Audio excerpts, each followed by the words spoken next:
Story 1. He killed my teachers.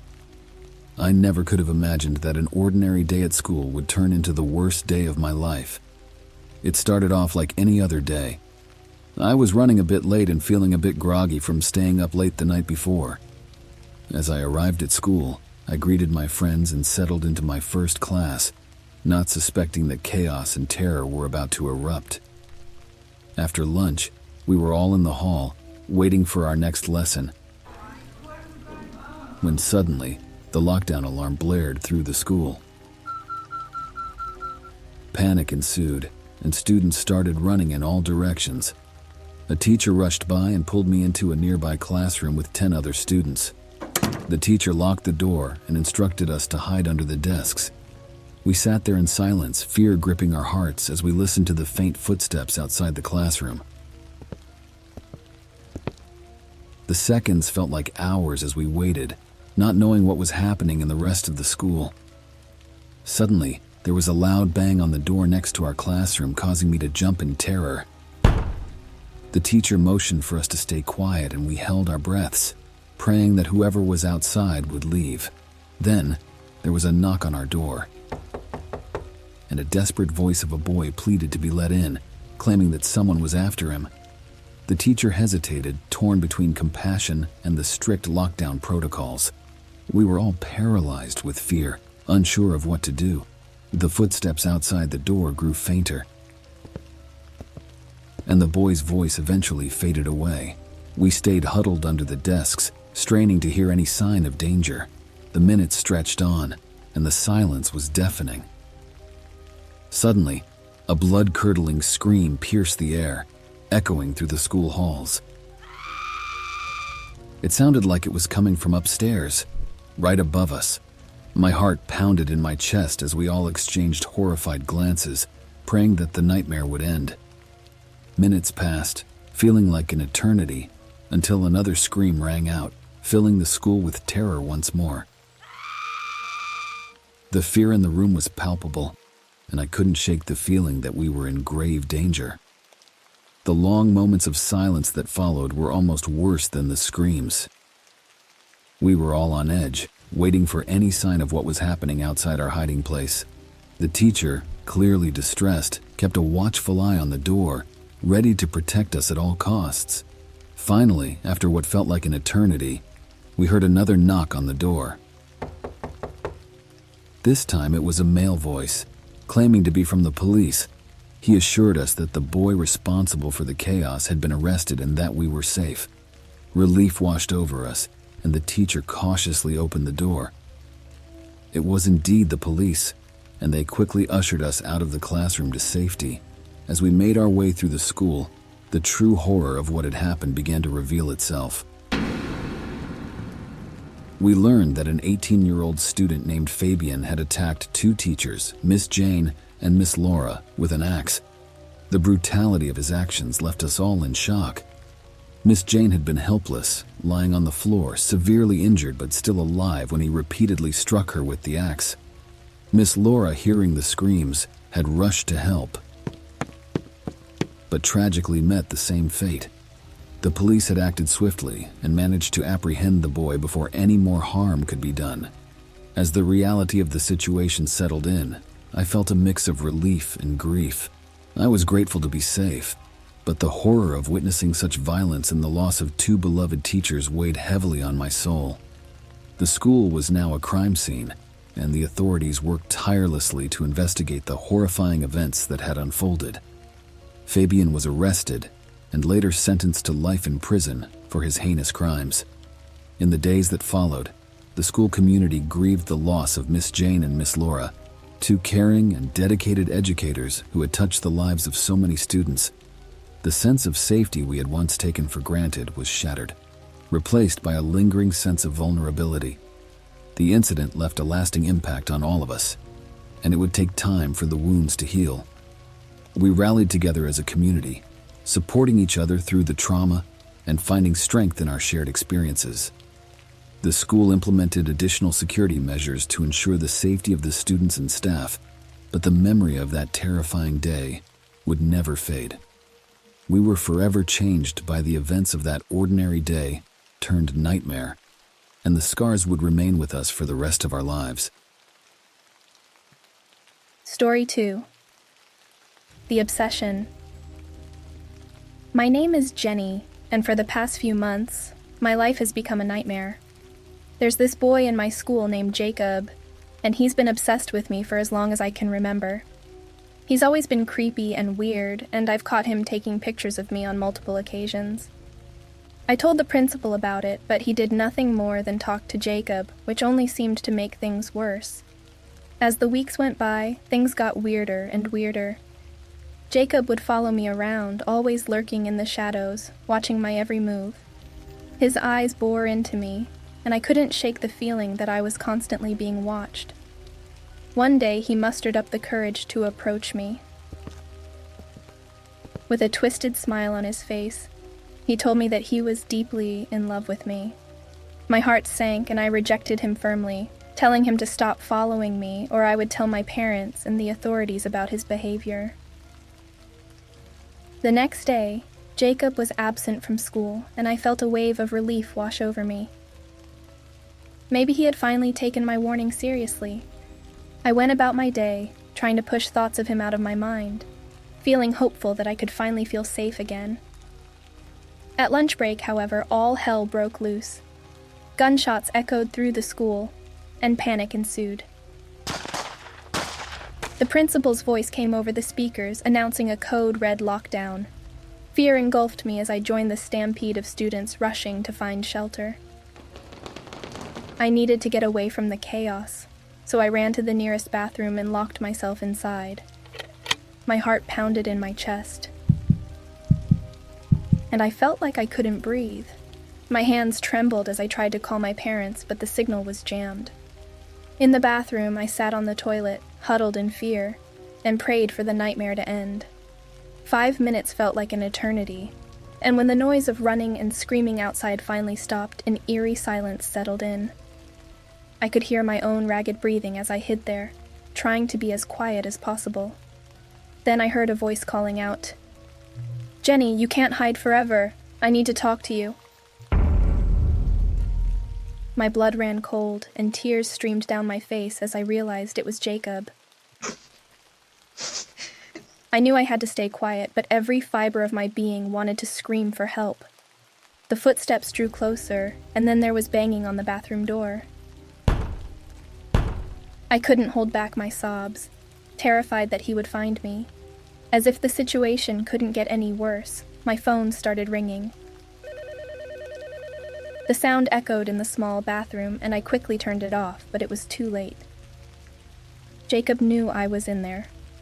He taunted me, saying he knew I was scared and that he wouldn't leave until we talked. The handle of the bathroom door shook violently as he tried to force his way in. I screamed for help, hoping that anyone would come to my rescue. But there was only silence outside, and I felt completely alone and trapped. After what felt like an eternity, the footsteps finally receded, and I heard Jacob's voice fading away.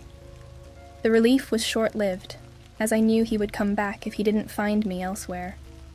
I stayed in the bathroom, paralyzed with fear, unsure of what to do next.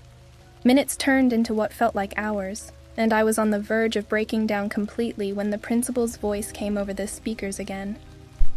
He said that the police had arrived, and that the school was safe. With a surge of adrenaline, I ran out of the bathroom and joined the other students at the designated meeting point. The relief of knowing that help had arrived was overwhelming, but I was still trembling with fear. As the police arrested Jacob, I couldn't help but wonder how far his obsession with me would have gone if the lockdown hadn't happened. I shuddered at the thought of what could have happened if he had found me. The police took statements from witnesses, and I recounted everything that had happened, from Jacob's stalking to the terrifying moments in the bathroom. It was a traumatic experience that would stay with me forever. In the days that followed, I couldn't shake the feeling of being watched, even when I was safe at home. The nightmares haunted my sleep, and I found myself constantly looking over my shoulder, afraid that Jacob might come back. The school implemented stricter security measures, but the scars of that day were deep. I sought counseling to help me cope with the trauma, and my parents did everything they could to support me through the difficult time. Jacob was charged and taken into custody, and I felt a mix of relief and fear. I knew he would be locked away, but I couldn't help but worry that he might someday come back for me. Story 3: The Gunshots. I never imagined that an ordinary day at school would turn into a nightmare that would haunt me for the rest of my life. My name is Alex, and I was just an average high school student trying to get through the day. But one fateful afternoon, everything changed. It started as a normal school day, with classes, laughter, and the usual chatter among students. But as the day wore on, the atmosphere in the school became tense. Rumors spread like wildfire, and whispers of a possible threat on campus reached our ears. During lunch break, my friends Mark and Emily and I noticed that some students were leaving the cafeteria in a hurry. Something was definitely amiss, but we couldn't put our finger on it. As we finished our lunch, we saw teachers and staff rushing through the hallways, their faces filled with concern. Curiosity and worry got the better of us, and we decided to investigate. We made our way to the rooftop, hoping to get a better view of what was happening around the school. Climbing up the narrow staircase, we were filled with a sense of unease. As we reached the rooftop, our worst fears were confirmed. We could see students and teachers evacuating the school grounds, guided by faculty members who were doing their best to keep everyone safe. The principal's voice echoed over the speakers, instructing everyone to stay calm and follow the lockdown protocols. The panic was evident, and we knew we had to stay hidden to avoid drawing attention to ourselves. We huddled behind the large water tanks, our hearts pounding in our chests. Our eyes darted around, trying to make sense of the chaos unfolding before us. It felt like an eternity as we waited, hidden from view and unsure of what was happening below. We held on to each other for support, our minds racing with questions and fear.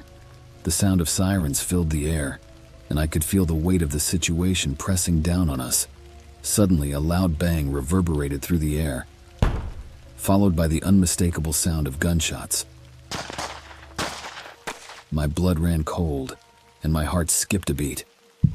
It was hard to comprehend what was happening. This couldn't be real. This couldn't be happening at our school. Mark, Emily, and I looked at each other in disbelief, our faces pale with shock.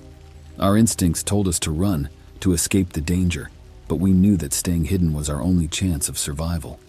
The rooftop seemed like the safest place, but the constant sound of gunfire reminded us of the danger that lurked below. Minutes felt like hours as we clung to the rooftop, each gunshot sending shivers down our spines. We couldn't help but wonder who could do such a thing, who could bring violence and terror to our school. As we waited in silence, we noticed a group of students huddled together on the ground below, trying to find safety near the school gates. Our hearts went out to them, and we felt a sense of helplessness knowing that we couldn't do anything to protect them. Amid the chaos, we heard the voice of a teacher shouting, instructing everyone to get down and take cover. It was clear that the school staff was doing everything they could to keep us safe, and we clung to the hope that help would arrive soon. But as the minutes turned into what felt like an eternity, the sound of gunfire slowly began to fade. We held our breath, unsure if the danger had truly passed. The rooftop provided us with some safety, but it also made us feel isolated and cut off from the rest of the world.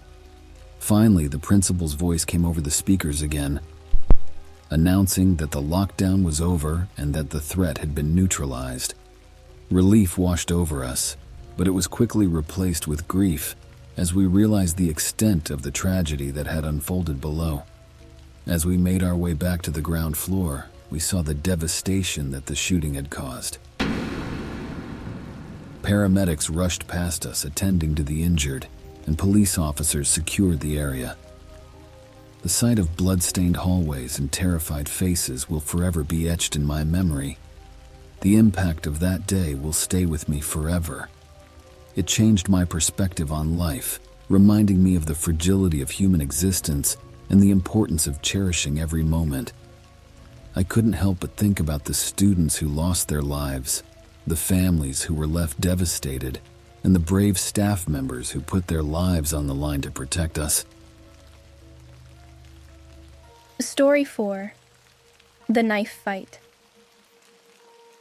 My heart pounded like a drum in my chest as I ran through the dimly lit hallways of the school. It was supposed to be a normal day, but the atmosphere had shifted, and fear hung heavy in the air. The lockdown alarm blared through the speakers, and chaos erupted as students and teachers scrambled for safety. I had been in the library when it happened, engrossed in my book until the loudspeaker interrupted the stillness. Panic set in, and I followed the crowd of students seeking refuge from whatever danger lurked outside.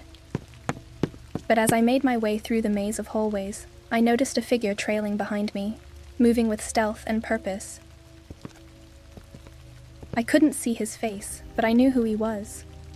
It was Jason, a boy from my class who had always been quiet and strange.